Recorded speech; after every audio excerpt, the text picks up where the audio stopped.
I'm Dick Dietrich. Tonight on Nightstand, it's one-night stand reunions. Yeah. We call it, You're the Best Lover I've Ever Had. What was your name again?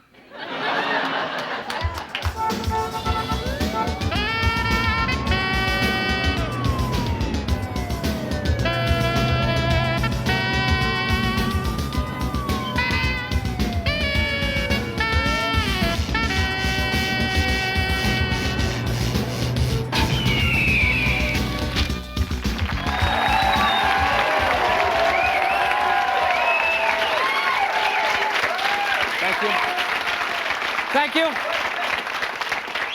Thank you. One-night stands. The very name conjures up images of bodies bouncing in a seedy motel room or a quickie in an airplane lavatory. And then there's the less romantic side. One-night stands happen on a daily basis. In fact, studies by J.D. Powers and Associates show us that every 2 hours in this country, somebody is having a one-night stand. And 5% of the time, those people actually want to see each other again. Well, tonight we're reuniting some members of that 5% club. Joanna, I understand you once had a very memorable one-night stand, am I right? Yes, I did, Dick. And you're aware that this man contacted us. Well, actually, I was a little surprised, but also delighted. Well, tell us about the affair, tell us what happened, and don't leave out any of the good stuff. That's my French laugh. Well, Dick, I'm a motivational speaker. Meaning you speak in order to get people motivated. Right. Anyway, I was in Aspen for a professional seminar, and that's where I met this incredible guy on the ski slopes. And it wasn't necessarily downhill from there, right? No. No, it definitely wasn't. Oh, he was attractive, successful. We got a cabin all to ourselves, and he built a roaring fire. Ooh. Yeah. And we drank champagne and made love on a bearskin rug. Wow.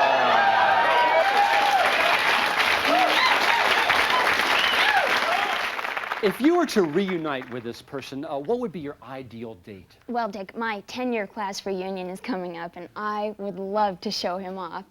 And maybe after that, spend a couple weeks on a beach somewhere like Cancun. Oh, wow.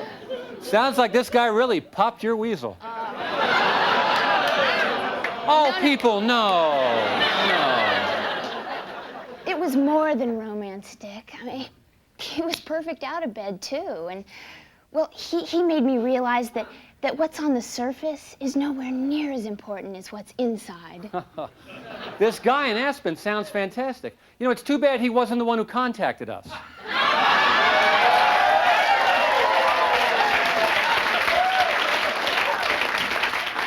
Because your business also took you to Sarasota, Florida, am I right? Sarasota? No. That's right, Sarasota, Florida, home of the Ringling Brothers Barnum and Bailey Circus, as well as the home of this man. Say hello to Corky!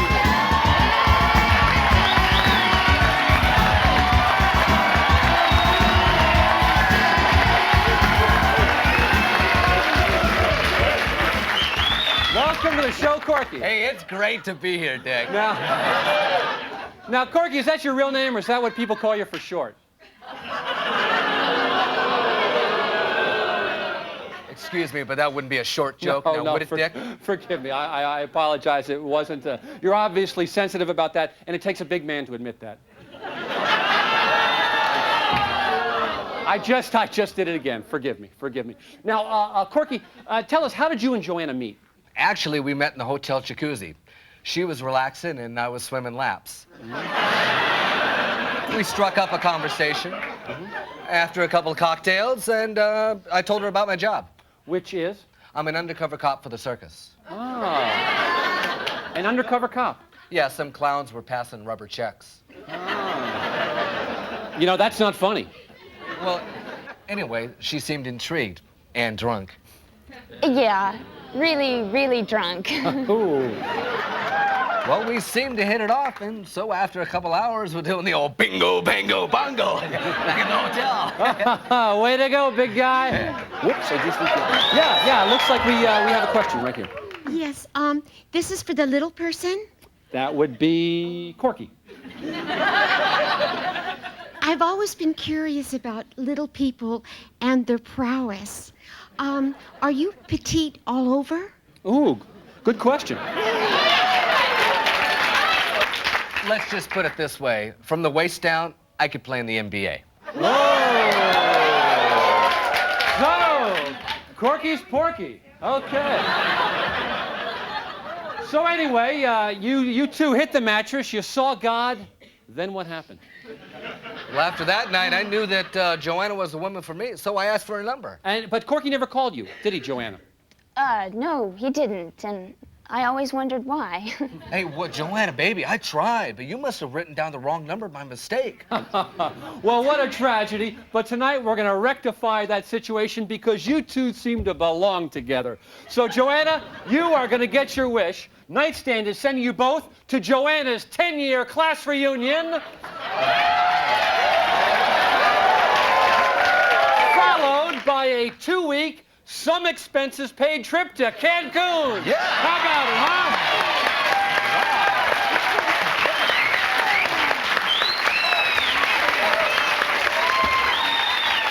huh? Folks, if you love the smell of a good nursing home, wait until you get a whiff of our next one-night stand reunion. Stick around.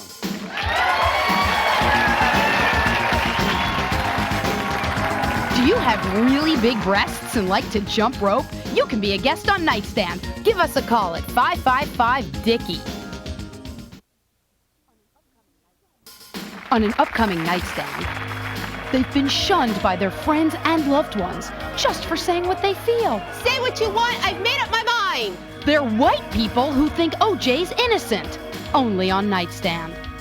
Our next couple tells a tale about a memory that lasted a lifetime. Meet Rose, a widow who is looking to get back into a full, active social life. Fortunately for Rose, we received a letter from this man.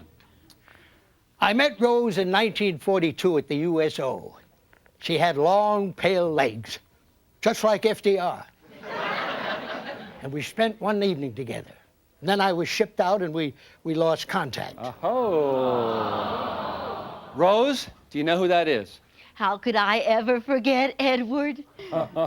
Well, you must be ready to meet this hunk and burn in love, aren't you? Folks, you want to meet Edward?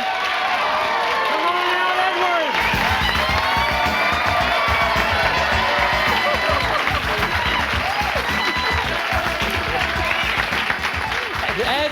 Edward, welcome to the show. 50 years ago, it must have been quite different back then. I mean, I picture the two of you wearing straw hats, riding around in a canoe in a lake together, serenading each other. Is that pretty much how it went? Not exactly, Dick. We went to a cheap motel and got a 2-hour rate. They had those back then, huh? Hey, did they have my favorite, magic fingers? Oh, we didn't need those, Dick. The only magic digit I needed was Edward's.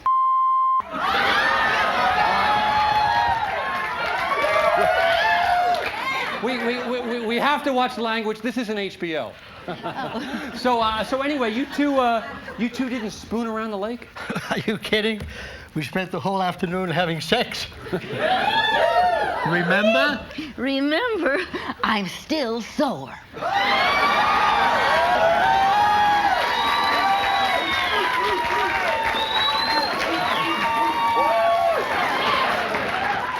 I gotta tell you, Dick, she was the greatest piece of I ever had.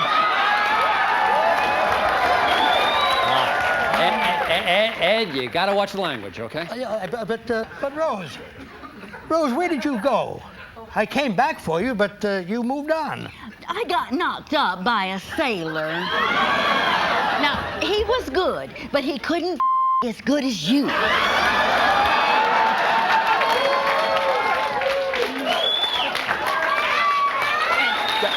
And Guys, this is sounding like a Golden Girls rerun right now.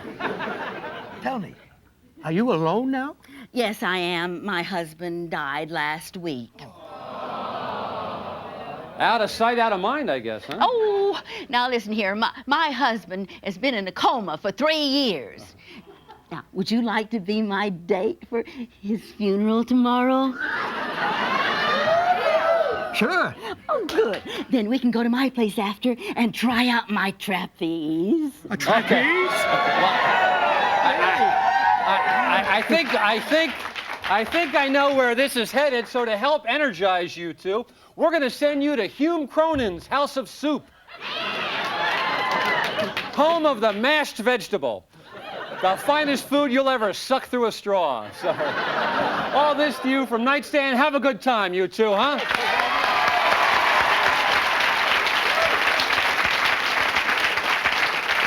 Okay. Still to come, we'll meet a quadrisexual who's had sex with the cast of Seinfeld. Stick around.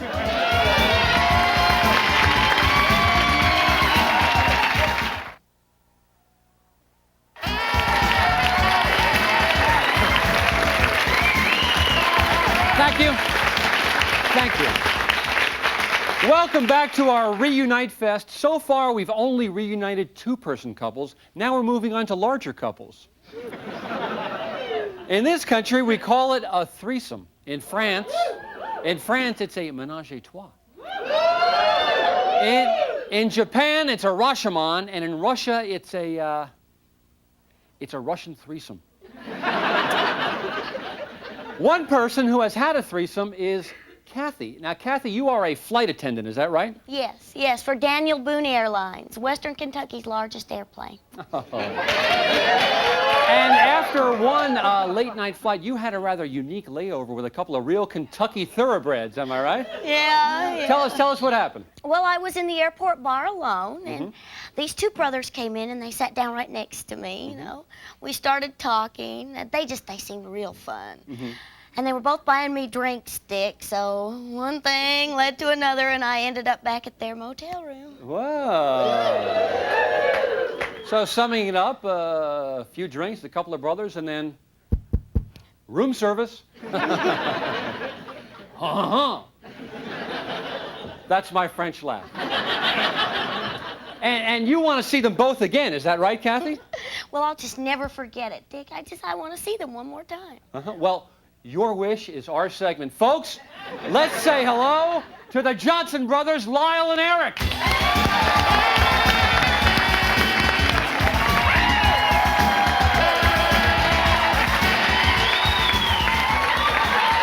Lyle and Eric, welcome.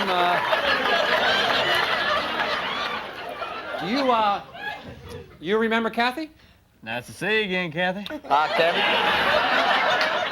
Hi, Kathy. Real nice to see you. Hi, Lyle. Hi, Eric. Oh, wow. You two describe yourselves as masters of the one-night stand. For our beginners in the audience, one of you explain your technique. You want? Oh, yeah.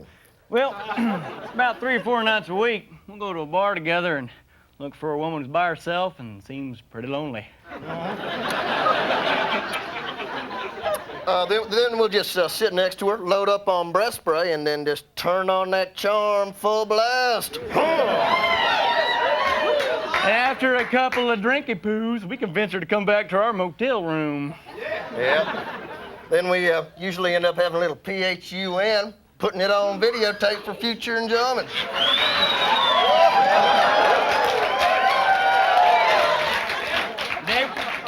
It don't get no better than that. And Lyle and Eric, do you remember the night you spent with Kathy?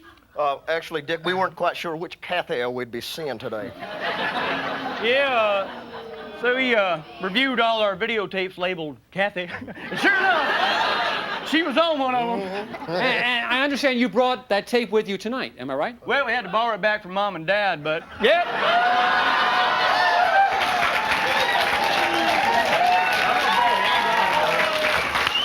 We got it. All right, audience, we're going to see that tape. Audience, you watch the monitors. Folks at home, watch your TV sets.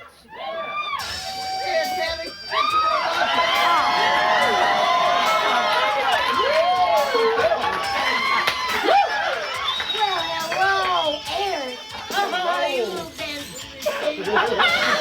won't be another one. You want to make it a double? What do you think I'm doing here, boys? Get your lucky flipping going out loud. All it heads. I win.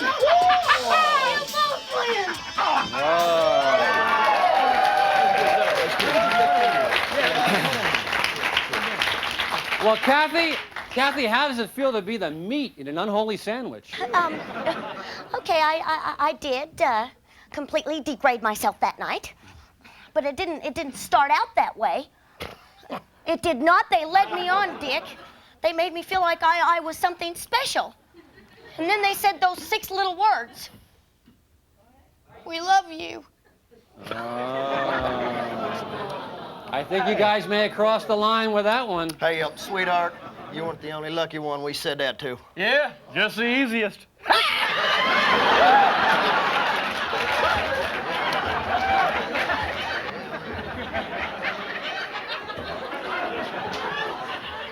The thing that hurts the most, Dick, is that they lied to me.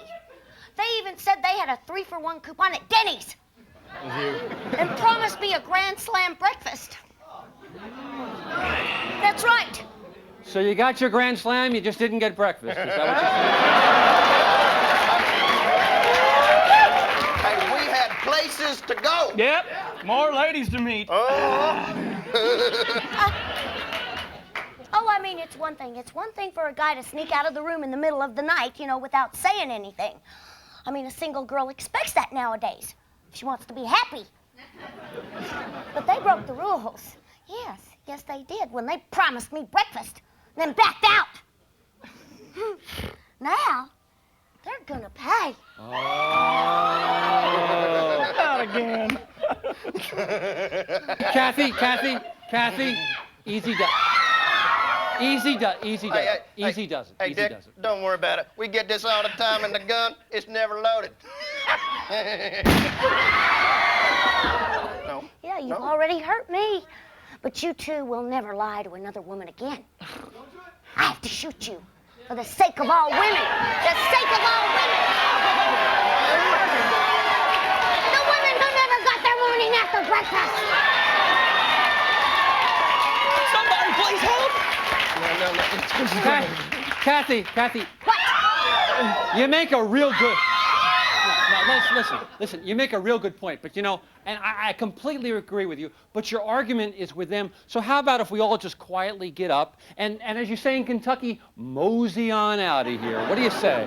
Nice try, Dick, but you're just as much to blame as they are. Uh-huh. I am? You encourage their behavior, don't you? You give them a forum on exploitative shows like this. Oh, that's right. It's his fault. You put them on national television for everyone to see. So ultimately, you're the one I have to shoot. Good thinking, Kathy. Kill Dick! Kill Dick! Kill Dick! Kill Dick! No, wait. No. Just calm down. Calm down. Let's be practical about this. Kathy, this is all on videotape. I mean, you're going to splatter yourself with our blood. Where do you think you could run and not get convicted? Los Angeles. Hey, what else? Remember, it's Dick. Dick! Kill Dick! Kill Dick! Kill Dick! Yeah, ma'am, you have a question? Yeah. This lady right here has a question. She wants to know, since you're from Kentucky, what's the state vegetable of Kentucky? Is it bluegrass? And are there any other states near Kentucky? Oh, stewardess. Oh, I'll be right with you, sir. Get off of me! Stop it! Go take your psycho drink party somewhere else, lady.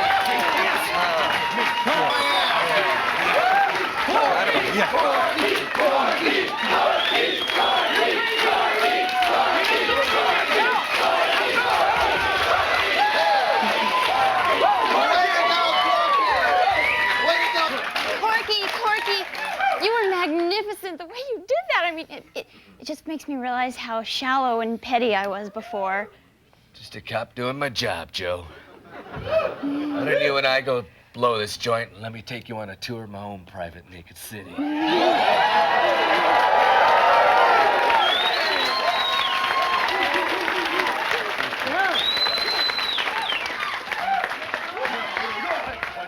Well, we'll be back with my wrap-up right after I've changed my shorts. Stick around.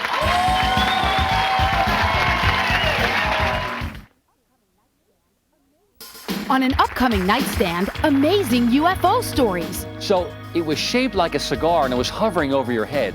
Was it at this time you looked out the window and saw the UFO? Only on Nightstand.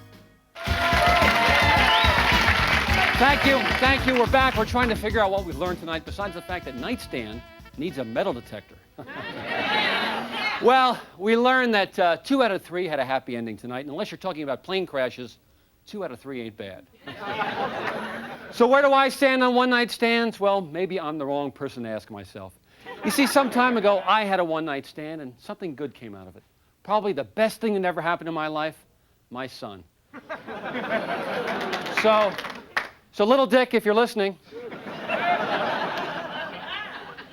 give me a call. For now, I'm Dick Dietrich. Don't touch that dial. Nightstand's coming back for more.